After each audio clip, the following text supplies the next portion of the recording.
Hoje eu quero compartilhar uma reflexão que eu fiz recentemente, que é o porquê você não deve ser bom em tudo aquilo que você faz.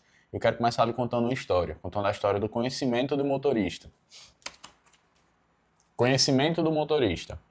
Depois de receber o Prêmio Nobel de Física em 1918, Max Planck viajou por toda a Alemanha. Max era um físico quântico. Sempre que era convidado para dar uma palestra, apresentava o mesmo texto sobre a nova mecânica quântica. Com o tempo, seu motorista já sabia de cor aquela palestra. Abre aspas. Deve ser monótono, professor Planck, proferir sempre o mesmo discurso em todo evento. Que tal se eu o substituir em Munique e o senhor ficar sentado na primeira fileira descansando com meu cap de motorista? Assim nós revezamos um pouco. E Planck achou a proposta divertida e concordou. O motorista deu a longa palestra sobre mecânica quântica naquela ocasião para um público de altíssimo nível.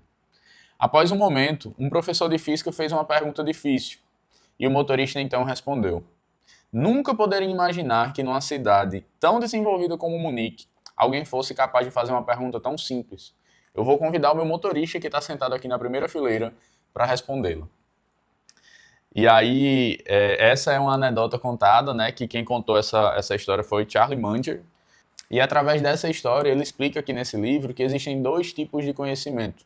O conhecimento autêntico, que ele coloca aqui, provém de pessoas que investiram muito tempo e trabalho mental para consegui-lo.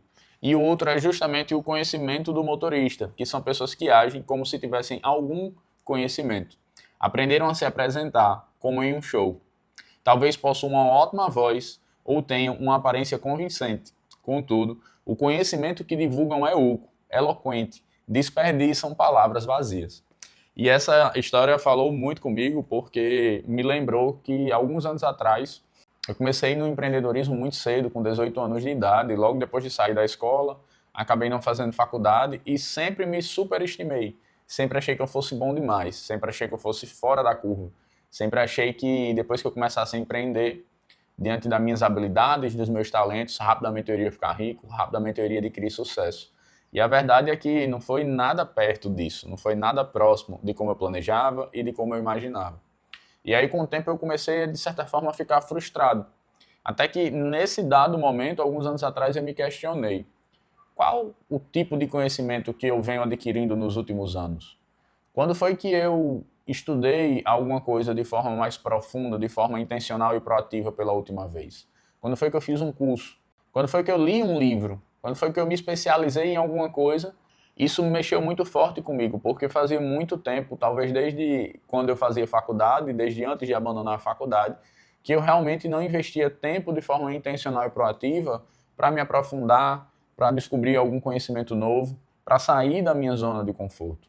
E de repente eu me dei conta de que talvez essa fosse a causa da consequência daquele cenário, de não estar tendo o sucesso desejado, de não estar tendo o desenvolvimento empresarial que eu havia almejado, das coisas não estarem acontecendo no tempo que eu gostaria.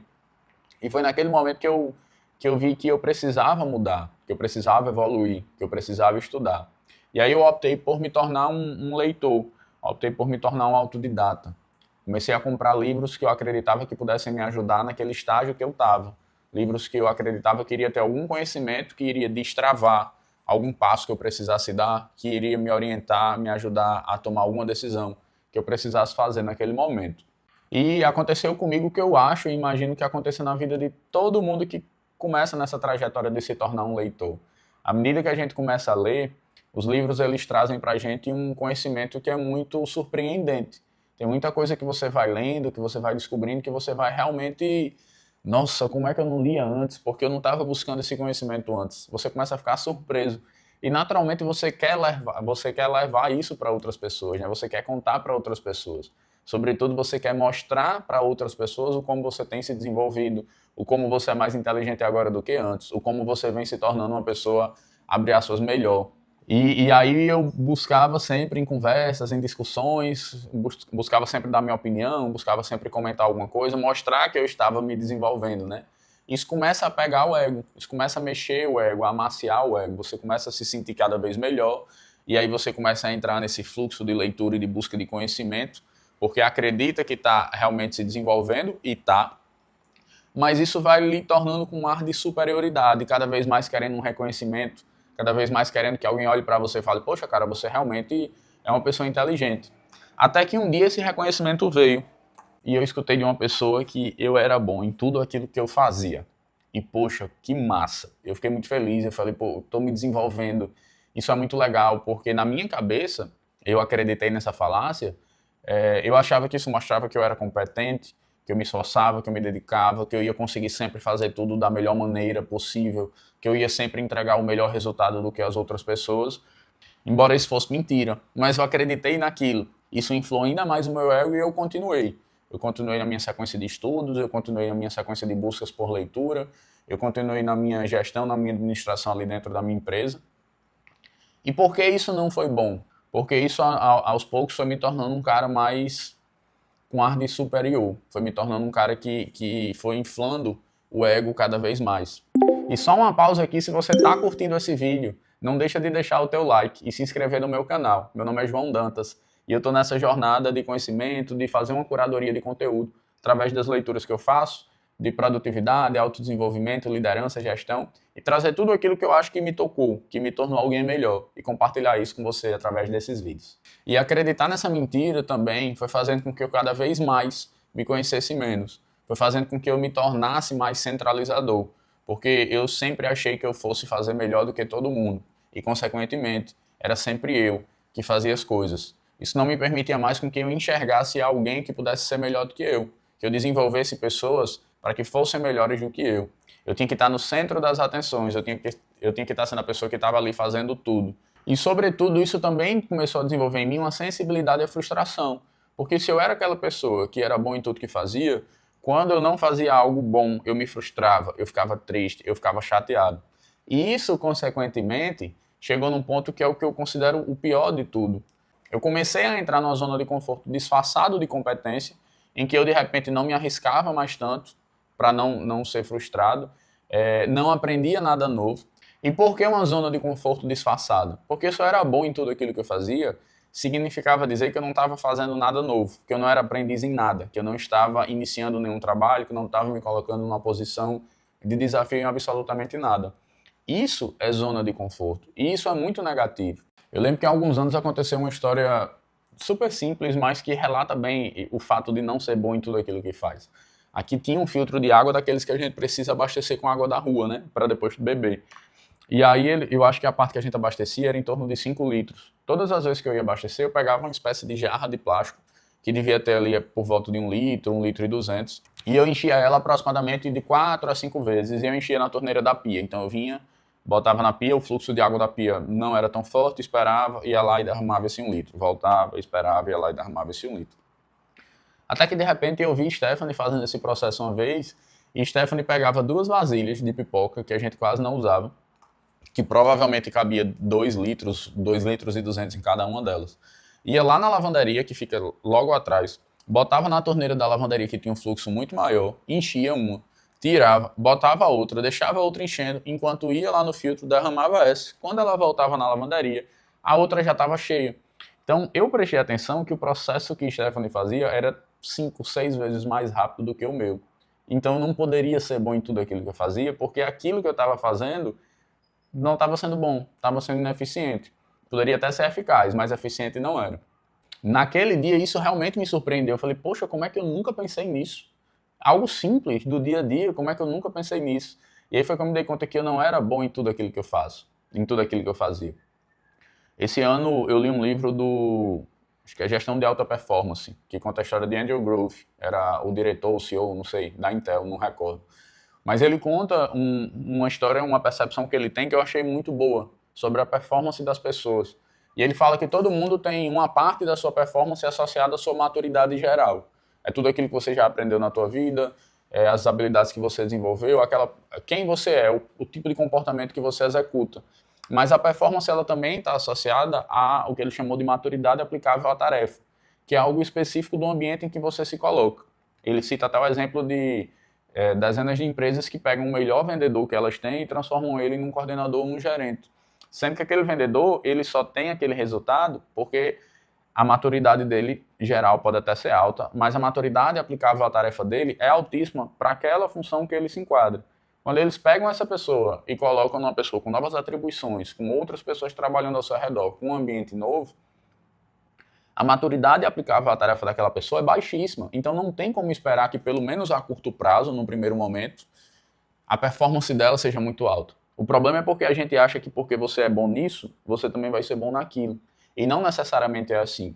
Agora, se você tem uma maturidade geral muito bem desenvolvida, quando você é colocado numa área, numa atribuição que você tem uma maturidade aplicável à tarefa baixa, a sua curva de aprendizado tende a ser alta, porque você já traz consigo um perfil de comportamento que é de alguém que sabe ser ensinável, de alguém que consegue aprender com a observação, de alguém que consegue aprender olhando para os outros.